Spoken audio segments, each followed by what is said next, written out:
Shri Adoor Prakash M P telephone ലൈനുണ്ട്. ശ്രീ അടൂർ പ്രകാശ്, വളരെ ഗൗരവതരമായ ഒരു വാർത്തയാണ് പുറത്തു വരുന്നത്. ഒരു തുമ്പ സ്വദേശിയാണ് ഇപ്പോൾ വെടിയേറ്റ് മരിച്ചിരിക്കുന്നത് ഇസ്രായേലിൽ. ഇവർ അവിടേക്ക് കടക്കാൻ ശ്രമിക്കുകയായിരുന്നു. ജോർദാൻ വഴിയാണ് അങ്ങോട്ട് പോകാൻ ശ്രമിച്ചത് എന്നാണ്. താങ്കൾക്ക് എന്തെങ്കിലും വിവരം ലഭ്യമായിട്ടുണ്ടോ?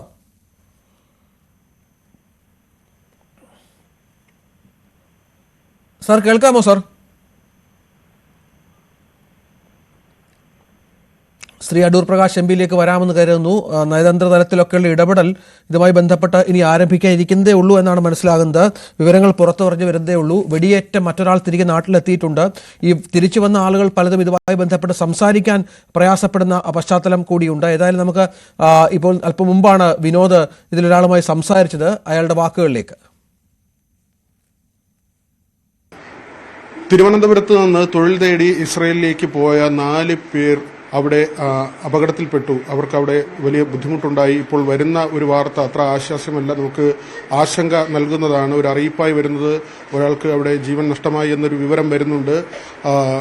ആ കൂട്ടത്തിൽ പോയതിൽ തിരുവനന്തപുരം മേനംകുളം സ്വദേശി എഡിസൺ ഉണ്ട്. എഡിസനാണ് നമുക്കൊപ്പം ചേരുന്നത്. എഡിസന് കാലിൽ വെടിയേറ്റിട്ടുണ്ട്. അങ്ങനെ വളരെ ദുഃഖമുണ്ടാക്കുന്ന ഒരു കാര്യമാണ് അവിടുന്ന് നമുക്ക് ലഭിക്കുന്നത്. എഡിസൺ, ഇവിടുന്ന് എന്ത് കാര്യത്തിനാണ് അവിടേക്ക് പോയത്?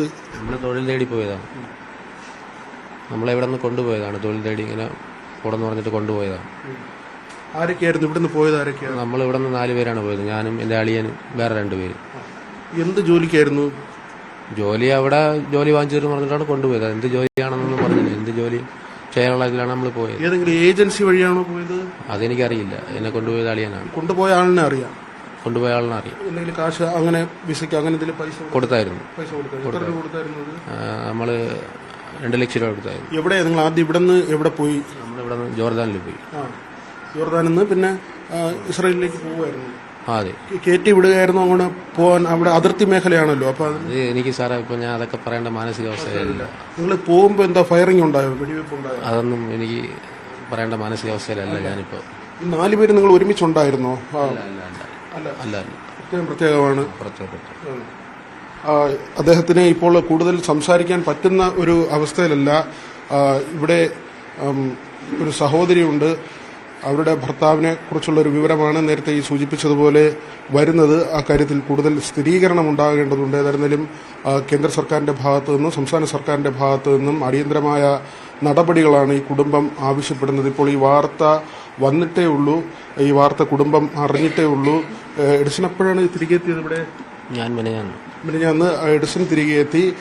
പക്ഷെ ഇപ്പോൾ അറിയിപ്പായി. ഇവർക്ക് അവിടെ എന്ത് നടന്നു എന്നുള്ള കാര്യത്തെക്കുറിച്ച് വ്യക്തതയില്ലായിരുന്നു. പക്ഷേ എംബസിയുടെ ഭാഗത്ത് നിന്ന് ഒരു മെയിൽ വരുന്നതോടുകൂടിയാണ് അവിടെ സംഭവിച്ച കാര്യങ്ങളെക്കുറിച്ചുള്ള വിവരങ്ങൾ പുറത്തു വരുന്നത്. ഈ കുടുംബം അതിന്റെ ഒരു ആശങ്കയിലാണ്. സ്വാഭാവികമായും നമ്മളിവിടെ എത്തുമ്പോൾ ഈ ബന്ധുക്കളും നാട്ടുകാരും അടക്കം ഈ വീട്ടിലേക്ക് എത്തിയിട്ടുണ്ട്.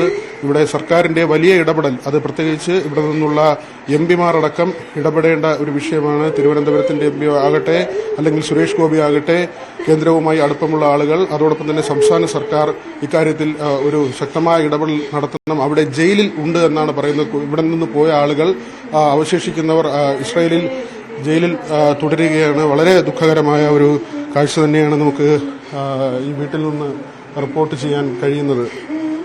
അരുൺ പാലോടിനൊപ്പം വി വിനോദ്, ന്യൂസ് 18.